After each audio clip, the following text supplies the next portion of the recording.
Camilo, ela começou de um sonho de alguns médicos naquela época, para ter um lugar para a gente poder fazer os nossos procedimentos, né? Na época, a gente era eu, o doutor Luciano, o doutor Cristiano, o doutor Kleber. A gente se uniu para ter um espaço, um lugar para a gente poder atender os pacientes de Luiz Eduardo. Porque a Luiz Eduardo, naquela época, era muito distante de Brasília. Barreiras, o asfalto daqui para lá era péssimo. Hoje nós temos uma facilidade maior para transferir paciente, para conseguir mandar para Brasília, São Paulo, mas naquela época não era assim. Então, a gente, pensando no nosso trabalho para desenvolver melhor as nossas atividades, nós nos reunimos e começamos a construir a Clínica São Camilo. A parte inicial ali foi feita basicamente numa casa que a gente começou a reformar. É uma casa muito antiga ali no centro, e até foi o irmão do Dr. Luciano que foi o arquiteto. A gente começou a quebrar a parede, levantar tudo. Foi um desafio bastante grande. A gente levou, se não me engano, quase 2 anos de reformas, né, para a inauguração.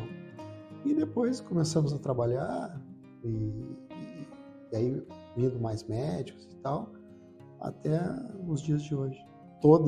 A minha vida lá foi marcante, porque sempre foi um desafio para nós.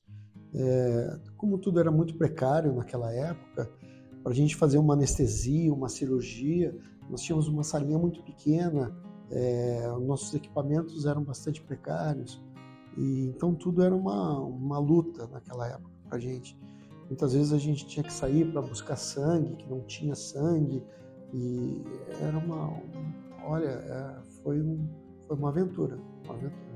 Na verdade, eu estudava ainda em Salvador e me chamaram, né, para conhecer, né, Luiz Eduardo e trabalhar. Aí eu comecei a trabalhar no postinho ainda de saúde e criei um vínculo, né, conheci o Clébio, conheci o Luciano, o Alexandre, e aí me chamaram para entrar na sociedade e montar uma clínica. Eu era estudante ainda, não tinha nem ideia do que eu ia fazer.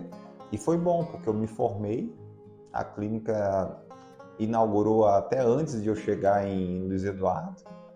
E quando eu cheguei, a gente tinha ali, né, uma casinha, né, feita do jeito que a gente conseguia. A gente não tinha muito dinheiro, pelo menos eu não tinha. E foi tudo começando, aos poucos, entre quatro sócios, que eu acho que o sucesso maior dessa sociedade é porque tinham objetivos comuns e porque a gente respeitava um ao outro. E eu lembro que eu atendia só aqui no Luiz Eduardo, eu não queria atender em Barreiras, nem em Roda Velha, em outros lugares, e eu ficava mais estudando do que atendendo, porque eu não tinha aquela quantidade de pacientes, eu era muito novo. E eu tive que mostrar que eu realmente sabia.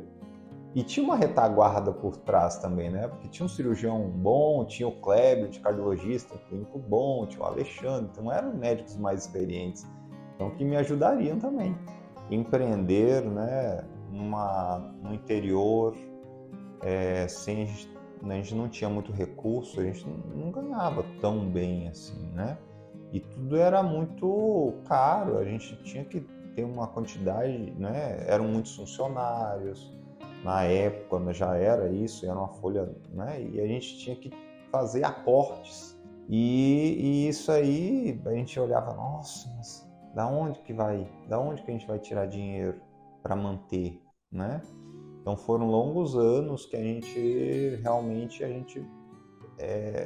era ali para não sair no vermelho, dava trabalho, a gente tinha que fazer muito aporte. O Kleber, meu esposo, e eu fomos um dos fundadores da São Camilo. A gente que começou desde o início lá com a reforma daquela casa antiga, uma casa normal que se transformou na São Camilo. E eu lembro de uma situação muito interessante, engraçada até, que foi a seguinte: a São Camilo na época era uma clínica que ainda não tinha cozinha para funcionamento e para pacientes internados.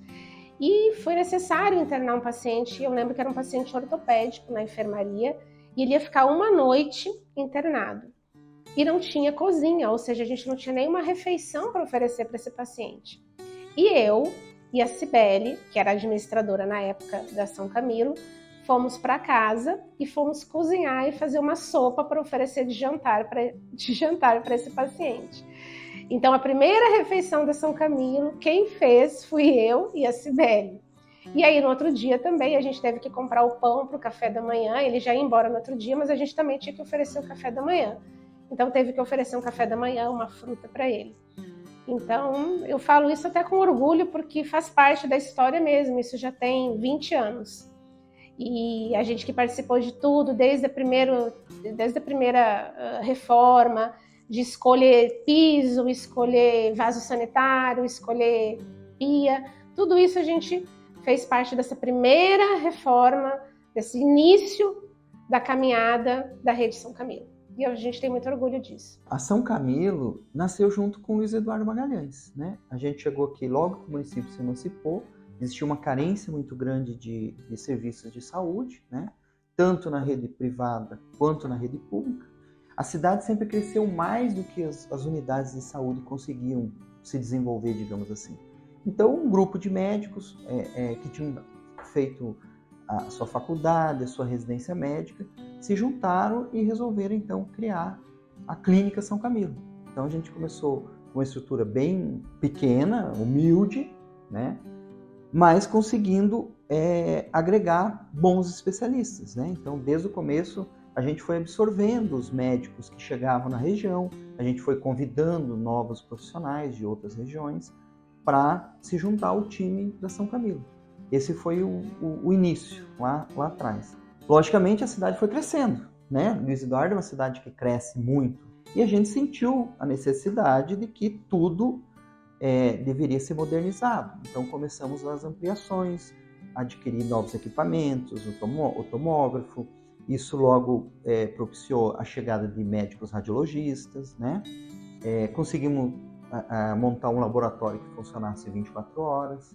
Então, sim, essas atividades elas foram se fortalecendo justamente pela necessidade de nossos clientes terem um melhor atendimento. E precisava uma nova unidade aqui em Luiz Eduardo, né? E aí se juntamos numa reunião num sábado de manhã e falamos, vamos começar a construir. A grande questão de quando você tem uma cidade que não tem um hospital público grande, que é o caso do Luiz Eduardo, né? Que até hoje não tem um hospital público funcionando, né? Está na iminência de inaugurar uma estrutura, né? Que a gente torce para que dê certo, que funcione. Mas quando você não tem, e na época também não existia a UPA, né? Que hoje presta um grande serviço para a comunidade, os pacientes eles ficam realmente órfãos fora do horário comercial, né? Onde eu vou achar um médico para me atender no sábado, no domingo, no feriado, de noite? Então, a gente teve aquela concepção de manter a continuidade do atendimento. Funcionava, então, um esquema de revezamento. Os sócios, eles revezavam durante o período noturno e final de semana. Cada dia ficava um de sobreaviso. Ou seja, se chegava, o hospital ficava, o pronto-socorro, ele ficava aberto, tinha enfermeiro, tinha paciente internado, né? Tinha toda a equipe lá, de cozinha, tudo funcionando, né? E o médico ainda ficava à distância no começo. Então, ele ia lá, fazia o atendimento do paciente e voltava para casa. Só que foi chegando uma hora que eram tantos pacientes que precisavam de atendimento que se viu a necessidade do médico permanecer no hospital. Não tinha mais, né, como o médico ficar em casa e chegando pacientes em caráter de urgência. Então, a gente instituiu o primeiro plantão presencial aqui do oeste da Bahia. Então, a São Camilo foi pioneira nesse quesito de ter um médico dentro do hospital, que é o que realmente determina a lei. A lei fala que o médico tem que estar dentro do hospital, um hospital funcionar em caráter 24 horas. Então, a gente conseguiu montar uma escala, chegaram novos colegas, né, na cidade, a gente foi montando essa escala e propiciando, então, esse atendimento contínuo, sem parar. Logo na sequência, com o crescimento do laboratório, o laboratório passou a funcionar também no esquema de funcionamento 24 horas. E os outros serviços agregados, como a radiologia, né, que é o raio-x, e a gente foi organizando isso aí, montando as equipes, né, de maneira que ocorra como deve ser e como funciona em outras cidades maiores, né? Que é o correto. Deu certo.